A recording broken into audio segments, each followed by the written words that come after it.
मोना अपने घर के लॉन में स्टडी कर रही है और साथ साथ चहलकदमी कर रही है कि यासर मामू आते हैं और पीछे से आकर उसको अचानक डरा देते हैं। मोना बुरी तरह से डर जाती है और बाद में हंसने लगती है। यासर मामू उसके लिए एक बहुत अच्छा सा सूट लेकर आते हैं और कहते हैं, ये लो, तुम्हारे एग्ज़ाम्स आने वाले हैं, ये तुम एग्ज़ाम्स में पहन कर जाना, बहुत प्यारी लगोगी। मोना की तो जैसे खुशी की इंतहा नहीं रहती। वो जल्दी से दौड़ी दौड़ी माँ के पास आती है और कहती है, अम्मी ये देखिए मामू मेरे लिए कितना अच्छा सूट लेकर आए हैं, मुझे बहुत पसंद है, मैं उनके लिए चाय बनाती हूँ। अम्मी कहती है ठीक है। बाद में हमसाई भी साथ बैठी होती है।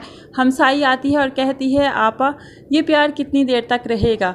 वो कहती क्या मतलब है, ये तो खूनी रिश्ते हैं और खूनी रिश्तों का प्यार हमेशा रहता है और मेरा भाई मेरी बेटी से बहुत प्यार करता है। मैं बेवा होने के बाद अपने भाई के पास आ गई थी और ये अभी बहुत छोटा था तब, और मेरी बेटी भी बहुत छोटी थी और ये दोनों बहुत प्यार करते हैं एक दूसरे से। फिर हमसाई कहती, अच्छा आप ख्याल रखना कि पहले मोना की शादी करना, फिर अपने भाई की करना, वरना उसकी बीवी आकर आपका घर सारा खराब कर देगी, आपका हुक्म नहीं चला करेगा। ये बातें हमसाई जो है आपा के जहन में डाल देती है और आपा उस बात को सोचने लगती है कि क्या वाकई ही ये ठीक कह रही है।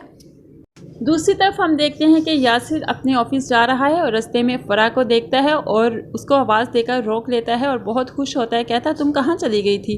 फ़रा बताती है, यूनिवर्सिटी के बाद मेरे बाबा की डेथ हो गई थी, हम कुछ दिन अपने गांव चले गए थे, अब अम्मी की इद्दत के बाद हम लोग वापस आए हैं। मेरे पर बहुत मुश्किल वक्त रहा और मैं अब इस ऑफ़िस में जॉब करने लगी हूँ, कल मेरा पहला दिन होगा, मैं कल से आऊँगी। तो यासिर कहता, मैं भी इसी ऑफ़िस में जॉब करता हूँ और हम लोग अब मिला करेंगे और मैं तुम्हें यहाँ देखकर बहुत खुश हूँ। दूसरी तरफ हम देखते हैं कि फ़रा ऑफिस का काम कर रही है घर में बैठी और माँ बहुत उसको डांटती है। कहती है, हर तुम्हें ज़रूरत ही क्या है जॉब करने की, हमारे तीन घर हैं जो कि रेंट पर हैं और हमारा बहुत अच्छा गुजारा हो जाता है, फिर तुम जॉब करके खुद को हवार क्यों कर रही हो?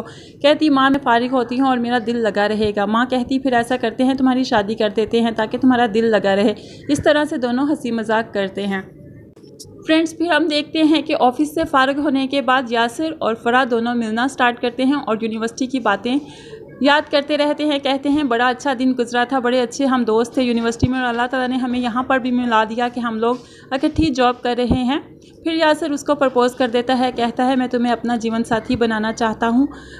फ़रा कहती कि तुम्हें मेरी माँ से बात करनी होगी। वो कहता ठीक है। यासिर खुशी खुशी घर आता है। यहाँ पर आपा जो है वो कुछ लड़कियों की तस्वीरें उनसे दिखाती है कि ये तस्वीर देख लो और कुछ पसंद आता है तो तुम्हें शादी करनी है अब। लेकिन आपा बहुत जो कम सूरत लड़कियां उनकी तस्वीरें दिखाती है ताकि यासिर को पसंद ना आए। लेकिन यासिर कहता है, आपा अब इसकी कोई ज़रूरत नहीं, मैं लड़की पसंद कर चुका हूँ।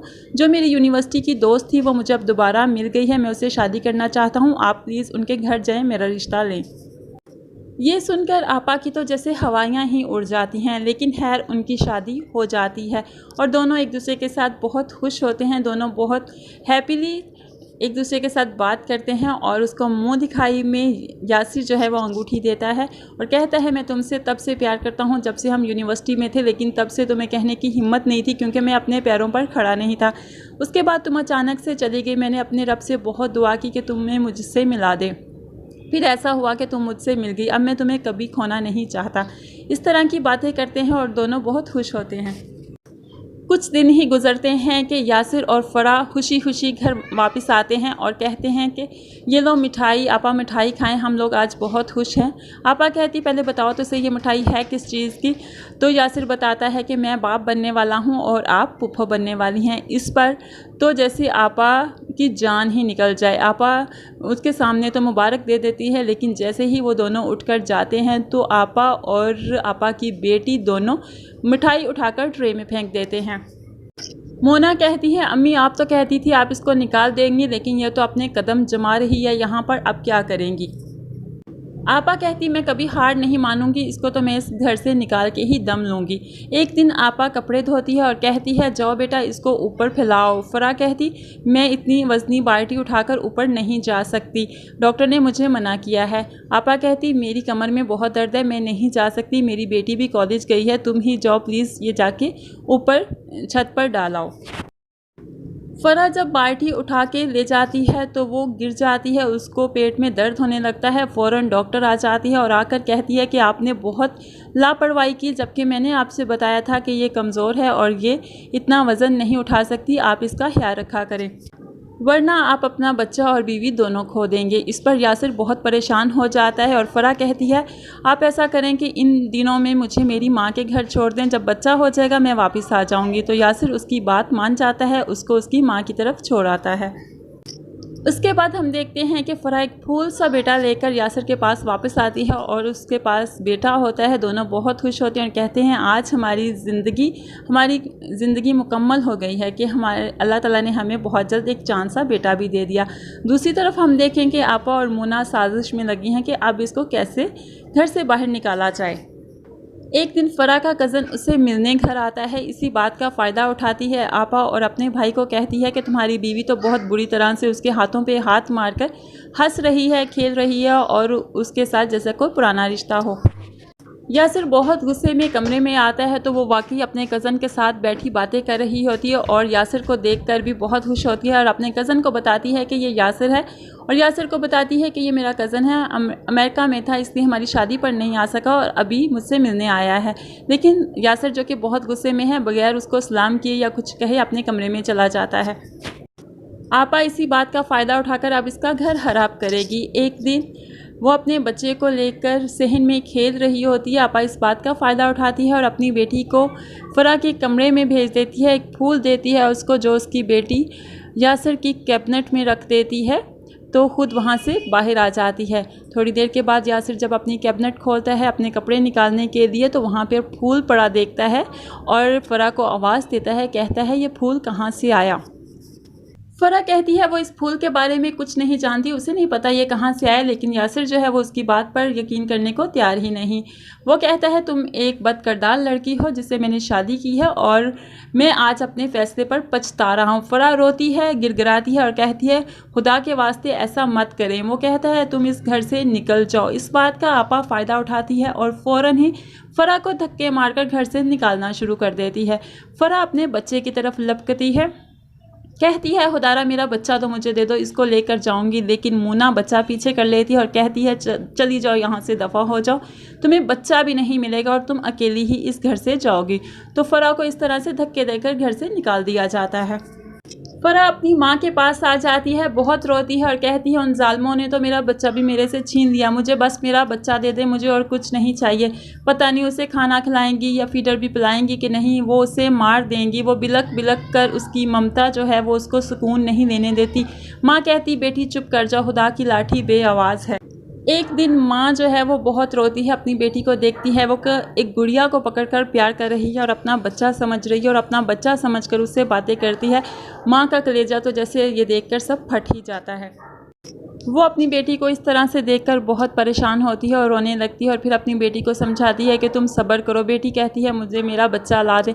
उसे किसी तरीके से सुकून नहीं आता। वो कहती बस मुझे मेरा बच्चा ला दे, मुझे यासिर भी नहीं चाहिए, मेरा बच्चा रो रहा है, मेरा बच्चा चीख रहा है, मुझे बुला रहा है, खुदारा मुझे वो ला दे। माँ जो है वो सिर्फ परेशान होने के अलावा कुछ नहीं कर सकती।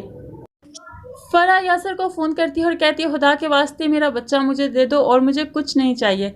लेकिन यासिर उसे बहुत बुरी तरह डांट देता है और कहता है तुम जैसी बदकार के पास मैं अपना बच्चा पलने नहीं दूंगा, तुम मेरे बच्चे को भी अपने जैसा बदकार बना दोगी। ये बातें सुनकर फ़रा बहुत रोती है, उसे बहुत दुख होता है। आहर वो अपनी माँ के साथ यासिर के घर पहुँच जाती है और आपा से और मोना से कहती है खुदा के वास्ते मेरा बच्चा मुझे दे दो, तुम लोग तो मेरी सच्चाई जानते हो, सब कुछ तुम लोगों को मुबारक हो। यासिर को भी मैं नहीं लेकर जाऊंगी, लेकिन मेरा बच्चा मुझे दे दो, मैं सिर्फ उसके बगैर नहीं रह सकती। ये सब कुछ यासिर सुन रहा होता है। आपा इकरार करती है कि हाँ जी हमने ही तुम पर इल्ज़ाम लगाया था और जब तुम्हारा कज़न आया था तो हमें बहुत खुशी हुई कि कुछ शक का बीज तो उस कज़न ने ही यासिर के दिल में बो दिया था और बाकी कमाल तो हमारे रखे हुए फूल ने कर दिया। तो ये था तुम्हारा प्यार कि तुम्हारे हस्बैंड ने तुम ज़रा भी यकीन ना किया। ये सब कुछ यासिर सुन रहा होता है। उसके बाद वो अंदर आता है और आपा से कहता है कि ये आपने अच्छा नहीं किया, मैंने आपको हमेशा माँ समझा और आपने मेरे साथ क्या किया कि मेरा ही घर उजाड़ दिया। यासिर कहता आपा मैं ये घर आपके नाम करके जा रहा हूँ, आपको महीने का अच्छा खासा खर्चा भेजा करूँगा, लेकिन अब मैं और मेरा बच्चा मेरी बीवी यहाँ पर नहीं रहेंगे। ये कहकर वो घर से बाहर निकल आता है। पीछे फरा और फरा की माँ भी निकल आते हैं, लेकिन आपा वहाँ पर रोती रहती है, कहती है मुझे माफ़ कर दो, मुझसे गलती होगी, रुक जाओ मेरे भाई। लेकिन यासिर अब रुकने वाला नहीं है। फ्रेंड्स, हमने देखा कि जिनकी नीयत नहीं ठीक होती उनके साथ कभी भी अच्छा नहीं होता। फरहान या यासिर ने कभी भी आपा के साथ बुरा नहीं किया, ना ही आपा की बेटी के साथ। बस इनके दिलों में जो डर था वही इन्हें ले डूबा।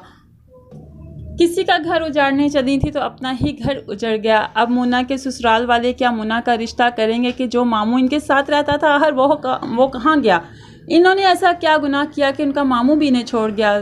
ज़माना सवाल करेगा और बहुत ज़्यादा करेगा, अब ये बेटी कहाँ ब्याहेगी। फ्रेंड्स, ऐसी मज़ीद अच्छी स्टोरीज़ देखने के लिए मेरे चैनल को ज़रूर सब्सक्राइब कर लें, ताकि जब भी मैं कोई अपलोड करूँ तो आपसे कभी भी मिस ना हो। अल्लाह हाफिज़।